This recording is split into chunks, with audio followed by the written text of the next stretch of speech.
मजलिस की तारीख है, मेरे कायद को पुलिस वालों ने मारा था, 19 टाके लगे थे, जेल की सलाखों में डाला था। लोग कहते हैं एमआईएम कहां सरकार बनाएगी। यकीनन हम सरकार तो नहीं बना पाएंगे, लेकिन 10 से 15 जीत करके आएंगे ना, तो सरकार को घुटने के बल लाएंगे। मजलिस इत्तेहादुल मुस्लिमीन के बानी फख्र मिल्लत व रहमा कोई 11 महीने इसी कांग्रेसियों ने जेल की सलाखों में रखा था बगैर किसी एफआईआर के। और आप कहते हो हमारे फ्लोर लीडर जनाब अकबरुद्दीन ओवैसी साहब को 45 दिन जेल में रखा गया। 107, 116 का मुकदमा होगा। गाड़ी स्टार्ट करेंगे, मुसलमानों के दरवाजे पे पहुंच जाएंगे। तो मुसलमानों, आप फोन किसको करते हो?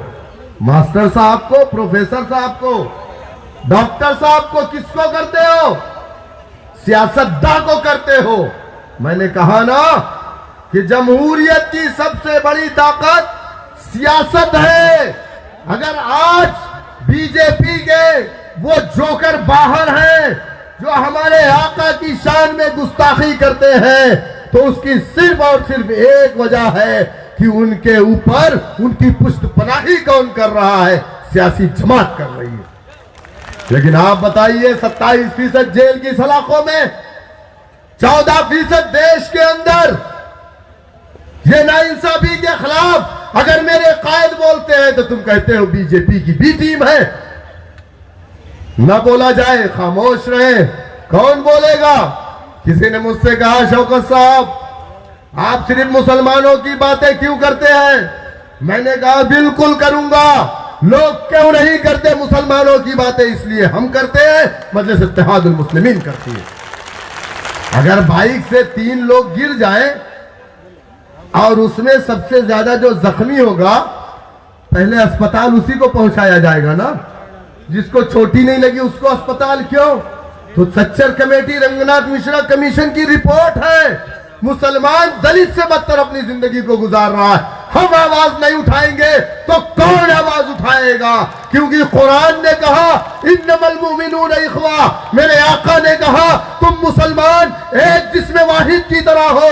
अगर बरेली का मुसलमान तड़पेगा, लखनऊ का मुसलमान उस दर्द को महसूस नहीं करेगा। मेरे आका ने कहा वो मेरा उम्मती नहीं है। ये दर्द है, ये तकलीफ है। तुम खामोश रहोगे, हम बोलेंगे। लोग कहते हैं कि एमआईएम कहां सरकार बनाएगी। कहते हैं ना, लोग कहते हैं एमआईएम कहां सरकार बनाएगी।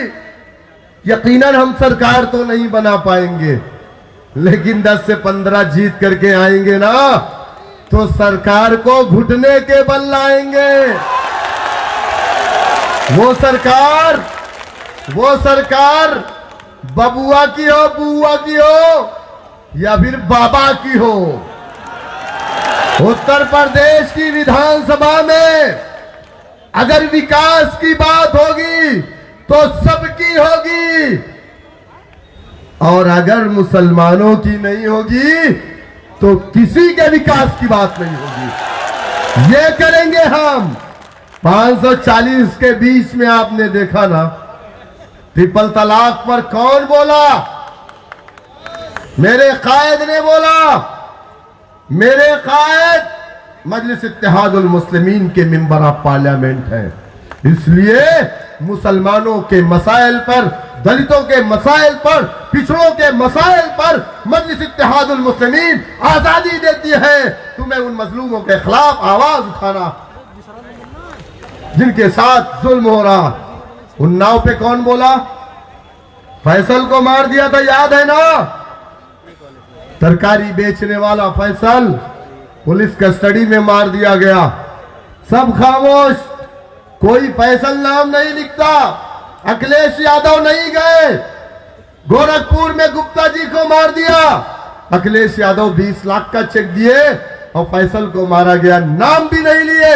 मैं भाग करके गया, मेरे कायद ने कहा गड़बड़ हुई है, जाओ। और जाकर के मैंने मजलिस इत्तेहादुल मुस्लिमीन की जानिब से 1 लाख रुपए की इमदाद की। इसी हापुड़ के अंदर पिलखुआ में कासिम कुरैशी को मारा गया गाय के नाम पर।